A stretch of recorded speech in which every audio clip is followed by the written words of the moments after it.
এই মিতালি বাসটা কিভাবে অ্যাম্বুলেন্সটাকে চাপ দেয় দেখেন।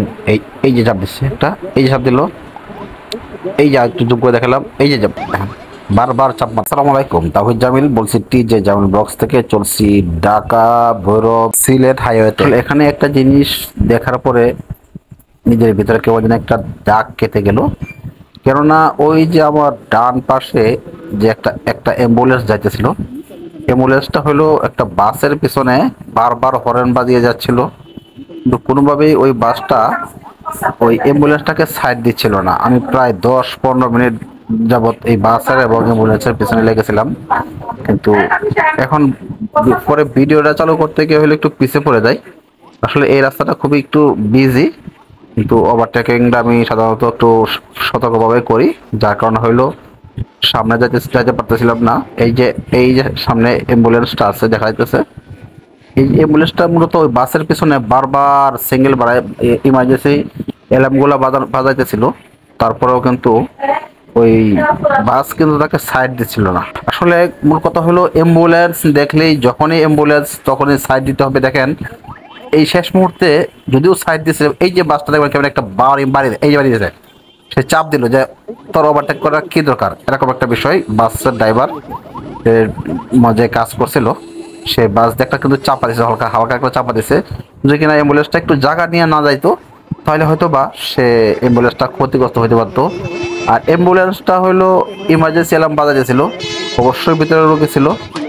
আর বিশেষ করে অ্যাম্বুলেন্স মানেই হলো ইমার্জেন্সি সার্ভিস। এখানে যত গাড়ি থাকুক, যত ইমার্জেন্সি থাকুক, অ্যাম্বুলেন্স এবং ফায়ার সার্ভিস, বিশেষ করে এই দুইটা জিনিস দেখলে আমরা সকলের উচিত হইল তাকে সাইড দিয়ে দেওয়া, সে তার চলার পথ সহজ করে দেওয়া এবং যত ব্যারিকেড আছে তা ক্লিয়ার করে দেওয়া।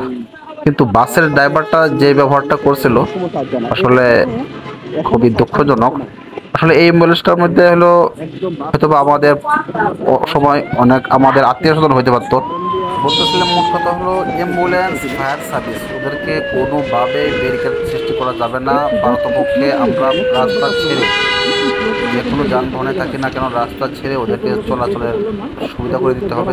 কেননা হতে পারে এই অ্যাম্বুলেন্স অথবা ফায়ার সার্ভিস যদি কিনা লক্ষ্য উদ্দেশ্যে নির্ধারিত সময় থেকে 2-4-5 মিনিটও লেট হয়ে যায়, অ্যাম্বুলেন্সের ক্ষেত্রে হয়তো বা কারো না কারো জীবন নাশের কারণ হয়ে যেতে পারে। আর যদি ফায়ার সার্ভিসের ক্ষেত্রে যেটা হবে, দেখা গেল যে একটা অগ্নিসংযোগের মধ্যে যদি না 2-3 মিনিট আগে যেতে পারে, তখন কিন্তু অনেক ক্ষতির সম্মুখীন থেকে বাঁচানো সম্ভব। পরিশেষে আমি মেসেজ দিতে চাচ্ছি, যেটা হলো অ্যাম্বুলেন্স ফায়ার সার্ভিস ওদেরকে দেখলে অবশ্যই সাইড দিয়ে দেবেন। আমি আমার নিজের জায়গা থেকে কাজ শুরু করি, পরবর্তীতে সকলেই যেন হয়ে যা বদলে দাও।